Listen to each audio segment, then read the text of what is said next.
पिता और बेटी की इमोशनल स्टोरी।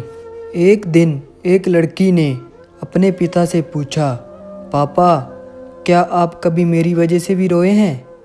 उसका ऐसा पूछने का कारण ये था कि उसने कभी भी अपने पिता को रोते हुए नहीं देखा था।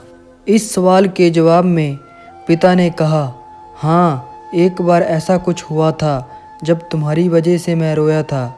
यह सुनकर लड़की उस बात को जानने के लिए उत्सुक हो गई कि आखिर वह क्या बात थी जिसने उसके पिता को रुला दिया था। इस उत्सुकता को शांत करने के लिए पिता वह किस्सा सुनाने लगा।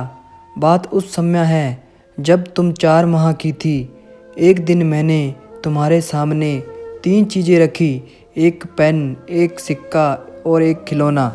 मैं ये जानना चाहता था कि तुम उन चीज़ों में से क्या उठाओगी। उनमें पेन बुद्धिमत्ता का प्रतीक था, सिक्का धन का और खिलौना मनोरंजन का प्रतीक था। मैं ये सब बस एक जिज्ञासा के कारण कर रहा था। मेरे लिए ये जानना बहुत रोचक था कि मेरी बेटी के लिए आगे जाकर क्या सबसे अधिक मायने रखेगा। मैं तुम्हारे सामने बैठकर बेसब्री से तुम्हारे अगले कदम का इंतज़ार कर रहा था।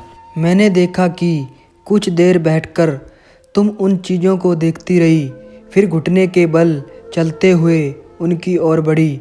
जब मैंने तुम्हें आगे बढ़ते हुए देखा तो मेरी धड़कनें मानो सी रुक गई, लेकिन अगले ही पल तुमने उन सभी चीज़ों को अपने हाथ से एक तरफ हटा दिया और आगे बढ़कर मेरी गोद में चली आई। बस यही वो पल था जब मेरा दिल भर आया था और तुम्हारी वजह से मैं रो पड़ा था। यह किस्सा सुनकर लड़की की आंखों में आंसू आ गए। तो दोस्तों, पिता और बेटी की स्टोरी सुनकर आपको कैसा लगा? अगर अच्छी लगी हो वीडियो तो कमेंट करना और हमारे चैनल को भी सब्सक्राइब करना।